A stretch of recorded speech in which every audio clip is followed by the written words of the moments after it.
Thank you very much, Chad. John Kennedy in focus now, Republican senator from Louisiana and member of the Senate Judiciary Committee. Good to see you today. First of all, how bad is it? Is it being overblown, the infighting that's going on down chamber? Well, here's what I've observed. The Democrats are pretty much in total disarray. President Biden is sort of like Kevin Bacon at the end of Animal House when people are stampeding him and he's saying, calm down, be calm, everything's under control. Wow. They say they have a framework. Now, to me, a framework is when your car has two wheels down, it's axle dragging, you're in the ditch, you don't have any help, and you tell your spouse, honey, I've got a framework to get us out of this ditch. And I think that's where we are. Based on the little I've seen of the framework, I just love that term, only Washington, framework. I've got a framework to be a billionaire someday, you know? So I think people who are successful financially should be applauded, not criticized in America. But I love this term framework. And I've seen a little of it. I know this. They're going to try to crush small business. And they're making tax policy on the basis of class warfare. So, Senator, let me ask you this, because those are dire issues that you're bringing up potentially that could pass in this bill. You know, you saw the Congresswoman Ocasio-Cortez pleading for text. She wants something in writing. Who's wearing the pants in the scenario among the Democrats? And what can Republicans make of that? Is there some pressure to be applied? We know that Joe Manchin of West Virginia certainly has at least one leg of those pants on. But is there some pressure to be applied to maybe get what you want? Well, it's rare that I agree with the Congresswoman. But on this one, I think she's right. Anybody who votes for any of these bills without seeing the fine print is like a rock, only dumber. Because that's how they get in all their nasty provisions. They talk about frameworks and outlines and top lines and concepts, typical permanent Washington type speak, and then they put all the nasty stuff in the fine print. Well, Nancy Pelosi told us you gotta pass a thing before you know what's in it. Speaking of her, by the way. We know how that turned out. Exactly. That's why I'm wondering why they would do that to themselves this time. It just seems so self-defeatist. Earlier this month, Speaker Pelosi said this about the public's perception of the bill, since, I mean, obviously it's not in writing the way that we would want it to be. And she talked about its popularity. Let's watch. Do people know where it springs from? No. But it is a vast bill. It has a lot in it, and we'll have to continue to make sure the public does. But whether they know it or not, they overwhelmingly support it. Okay, I just have to pause there. What does that mean? I'm not sure. Maybe that's how they came up with their framework. You know, what do the American people think about this? I'm biased, of course, and we'll find out on the midterm elections. But I think a majority of Americans are saying, you know, Republicans aren't perfect, but the Democrats are now crazy. They think they can tax, spend, and regulate us into prosperity. And they think America can only be great through its federal government. The federal government didn't make America great. Ordinary people doing extraordinary things did. And I think a lot of them are thinking, you know, what I've said before. You know, America was founded by geniuses, but it's being run by idiots. Wow. Well, there are places where we need the federal government, but they're just not engaging, like at the border. How about tackling inflation? I mean, they could lean in and make a difference, but those are all the points where they sit down. It's very confusing. The Wall Street Journal is out with this op-ed. And it's titled Fly-by-Night Taxation. And it reads in part, one day it's an increase in tax rates in corporations and the affluent.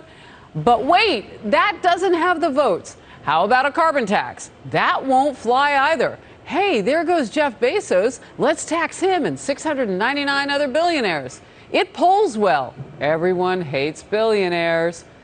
Really? Is this how you put legislation? It sounds like a bunch of people with crayons just throwing it at the other people's heads. Well, it reminds me of the politician, and we've known several, that basically say to the people, I have principles, and if you don't like them, I have others.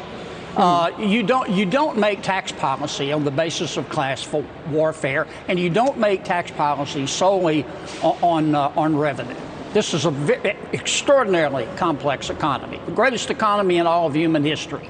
And you sit down and you make thoughtful changes. You also look for offsets.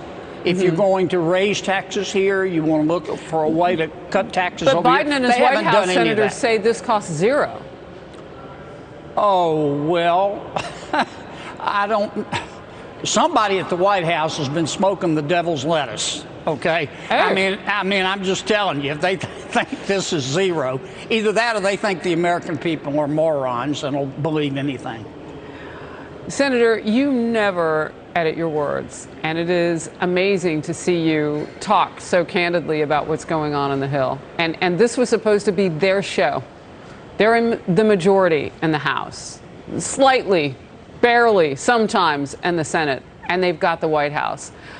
You and your colleagues on the Senate Judiciary Committee went after somebody else with the administration yesterday, the Attorney General Merrick Garland. And we carried parts of it here on Fox. During this hour, it got really heated. Senators demanding to know why the AG wants the feds to go after parents and what he knows about reports the White House coordinated with that National School Board Association, the teachers union, on its letter. Let's watch just a clip. In drafting the letter, the National School Board Association collaborated with the White House. The White House promptly called you and said, sic the FBI on parents at school board hearings. The White House is the prophet here. You're just the vessel. Isn't that correct? You have weaponized the FBI and the Department of Justice. It is unprecedented, to my knowledge, in the history of this country, and I call on you to resign. Did you consider the chilling impact your memorandum would have on parents exercising their constitutional rights? Why would you ever release a memo? I mean, did you write that memo? Did staff write that memo? What would have led you to do this? It is so over the top. Your directive, your performance is shameful. Okay, that's not. Thank God you are not on the Supreme Court. You should resign in disgrace, Judge. Yeah, there was Senator Cotton of Arkansas reminding everybody that that was Obama's pick for the U.S. Supreme Court. Then Senate Majority Leader Mitch McConnell said, yeah, I'm not going to put that up for a vote. Senator Kennedy, is it just Garland? Is it just the DOJ? Is it the White House? Is it a further? Who's against parents right now in this administration? Or something else? I sat through the whole hearing, Harris. I walked away thinking, forget Mars. We need to look for intelligent life in Washington, D.C.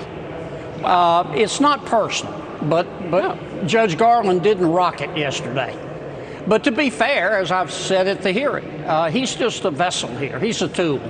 This is coming out of the White House. The White House supports critical race theory. They support the proposition that white babies are born bad and African-American babies are born hopeless and can't succeed without government help. And parents don't support that because they don't believe it and they don't want it taught to their kids. And so they told Merrick Garland, sic the FBI on them. And as best I can tell, the Department of Justice now plans to go after anybody caught with a copy of the Constitution. And let's start with parents at school board meetings. And you don't think that will stop now? Because it didn't seem like the Attorney General was going to walk back anything, apologize for anything. Nah. What's happening with that? You know, he's following orders here. And some of the members of the woke left, the wokers, are upset. They called the White House, said, you got to do something about this. They're getting in the way of our critical race theory agenda.